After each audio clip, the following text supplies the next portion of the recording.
नमस्कार, मैं हूं रजत शर्मा और आप देख रहे हैं सरकारी अपडेट इंडिया। यहां आपको केंद्रीय कर्मचारियों, पेंशन भोगियों, सरकारी योजनाओं, महंगाई भत्ते, वेतन आयोग और आपके अधिकारों से जुड़ी हर महत्वपूर्ण और प्रामाणिक जानकारी सबसे पहले और सबसे आसान भाषा में मिलती है। अगर आप कोई भी बड़ी सरकारी अपडेट मिस नहीं करना चाहते तो अभी चैनल को सब्सक्राइब करें, बेल आइकन दबाएं और हमारे साथ जुड़े रहिए। चलिए शुरू करते हैं आज की सबसे बड़ी और महत्वपूर्ण खबर। देश भर के लाखों केंद्रीय कर्मचारियों, पेंशन भोगियों, पारिवारिक पेंशन प्राप्त करने वाले परिवारों और पूर्व सैनिकों की निगाहें इस समय कई महत्वपूर्ण सरकारी निर्णयों पर टिकी हुई हैं। पिछले कुछ दिनों में संसद, विभिन्न मंत्रालयों और सरकारी विभागों से ऐसी कई जानकारियां सामने आई हैं, जिन्होंने कर्मचारियों और पेंशन भोगियों के बीच नई चर्चा शुरू कर दी है। आज हम इन्हीं सभी महत्वपूर्ण विषयों को विस्तार से समझेंगे ताकि आपको अलग अलग स्रोतों पर भटकने की आवश्यकता न पड़े और एक ही स्थान पर पूरी जानकारी सरल भाषा में मिल सके। सबसे पहले बात यूनिफाइड पेंशन स्कीम यानी यूपीएस की करते हैं। इस योजना को लेकर अभी भी बहुत से कर्मचारियों के मन में भ्रम बना हुआ है। कई लोगों का मानना है कि आने वाले समय में प्रत्येक सरकारी कर्मचारी को स्वतः इसका लाभ मिल जाएगा, जबकि वर्तमान नियम ऐसा नहीं कहते। उपलब्ध आधिकारिक जानकारी के अनुसार यूपीएस का लाभ केवल उन्हीं कर्मचारियों को मिल सकता है जो निर्धारित पात्रता पूरी करते हैं और जिनके लिए सरकार द्वारा तय प्रक्रिया लागू होती है। इसलिए किसी भी सोशल मीडिया पोस्ट या वायरल संदेश पर भरोसा करने से पहले आधिकारिक आदेश अवश्य देखना चाहिए। यदि आप चाहते हैं कि केंद्रीय कर्मचारियों और पेंशन भोगियों से जुड़ी हर प्रामाणिक जानकारी सबसे पहले आपको मिलती रहे, तो वीडियो को अभी लाइक कर दीजिए और चैनल को सब्सक्राइब करके बेल आइकन भी ऑन कर लीजिए ताकि भविष्य की कोई महत्वपूर्ण अपडेट आपसे छूट न जाए।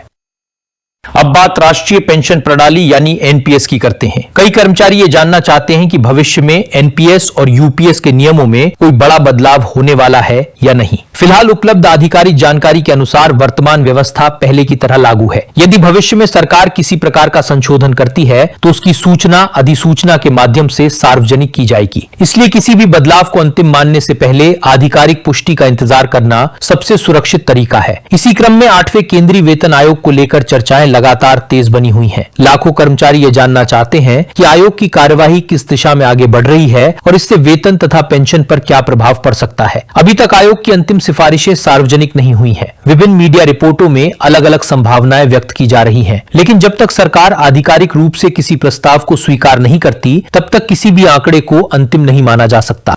फिटमेंट फैक्टर को लेकर भी लगातार चर्चा चल रही है। अलग अलग रिपोर्टों में अलग अलग अनुमान लगाए जा रहे हैं। कुछ विशेषज्ञों का मानना है कि कर्मचारियों के हितों को ध्यान में रखते हुए बेहतर फिटमेंट फैक्टर की मांग की जा सकती है, जबकि कुछ रिपोर्टें सीमित वृद्धि की संभावना व्यक्त करती हैं। लेकिन ये स्पष्ट रूप से समझ लेना चाहिए कि अभी तक कोई आधिकारिक घोषणा नहीं हुई है। महंगाई भत्ते और महंगाई राहत की बात करें तो जुलाई 2026 से प्रभावी होने वाली अगली वृद्धि का इंतजार देश भर के लाखों कर्मचारी और पेंशन भोगी कर रहे हैं। महंगाई भत्ते की गणना अखिल भारतीय उपभोक्ता मूल्य सूचकांक के आधार पर की जाती है। उपलब्ध आंकड़ों को देखते हुए कई विशेषज्ञों का अनुमान है कि इस बार भी कर्मचारियों को राहत मिल सकती है। अंतिम निर्णय सरकार द्वारा कैबिनेट की मंजूरी के बाद ही घोषित किया जाएगा, इसलिए सभी की नजरें आगामी सरकारी घोषणा पर बनी हुई हैं।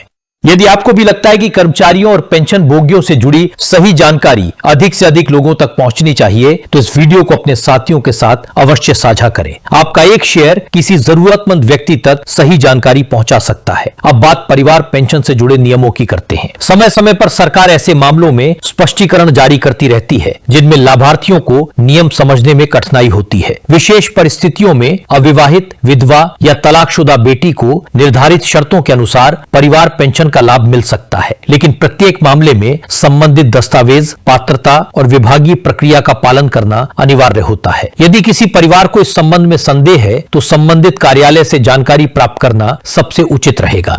पूर्व सैनिकों के बीच ऑनरेरी रैंक को लेकर भी लगातार चर्चा बनी हुई है। कई पूर्व सैनिक ये जानना चाहते हैं कि भविष्य में वेतन आयोग लागू होने के बाद उनकी पेंशन की गणना किस आधार पर होगी। वर्तमान नियमों के अनुसार जो व्यवस्था लागू है वही प्रभावी मानी जाती है। यदि भविष्य में रक्षा मंत्रालय या सरकार कोई नया निर्णय लेती है तो उसका लाभ संबंधित पात्र व्यक्तियों को नियमानुसार दिया जाएगा। स्पर्श पोर्टल का उपयोग करने वाले रक्षा पेंशन भोगियों के लिए भी समय समय पर आवश्यक सूचनाएं जारी की जाती रहती है। यदि आपने अभी तक अपने रिकॉर्ड, बैंक विवरण या लाइफ सर्टिफिकेट की स्थिति की जांच नहीं की है तो समय रहते उसे अवश्य जांच लें। इससे भविष्य में अनावश्यक परेशानी से बचा जा सकता है। जिन लाभार्थियों का रिकॉर्ड पूरी तरह अपडेट रहता है उन्हें सामान्यतः भुगतान प्रक्रिया में कम कठिनाइयों का सामना करना पड़ता है।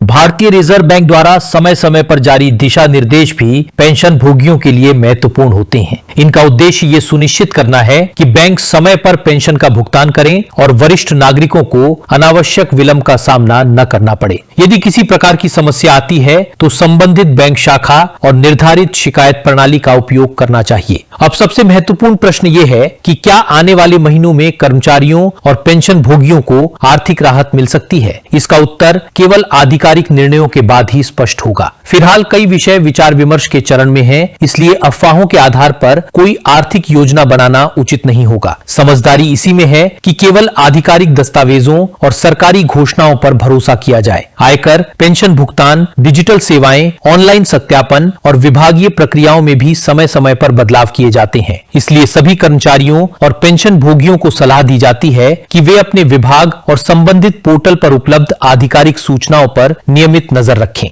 यदि आप पहली बार ये वीडियो देख रहे हैं तो अभी चैनल को सब्सक्राइब कर लीजिए। यहाँ आपको कर्मचारियों, पेंशन भोगियों, ईपीएफओ, वेतन आयोग, डीए, डीआर, सरकारी योजनाओं और मंत्रालयों से जुड़ी हर बड़ी और प्रमाणिक जानकारी सरल भाषा में नियमित रूप से मिलती रहेगी। आने वाले समय में 8वें वेतन आयोग से जुड़ी गतिविधियां तेज हो सकती हैं। जैसे जैसे आधिकारिक जानकारी सामने आएगी, कर्मचारियों और पेंशन भोगियों की कई वर्षों से चली आ रही प्रतीक्षा भी समाप्त होगी। लेकिन तब तक धैर्य रखना और केवल प्रमाणित सूचनाओं पर विश्वास करना ही सबसे सही रास्ता है। आज की जानकारी का उद्देश्य आपको किसी प्रकार की अफवाह नहीं बल्कि उपलब्ध आधिकारिक तथ्यों और वर्तमान स्थिति से अवगत कराना था। यदि भविष्य में किसी भी विषय पर नई अधिसूचना, कैबिनेट का निर्णय, मंत्रालय का आदेश या कोई महत्वपूर्ण सरकारी अपडेट जारी होता है तो उसकी जानकारी भी आपको विस्तार से दी जाएगी।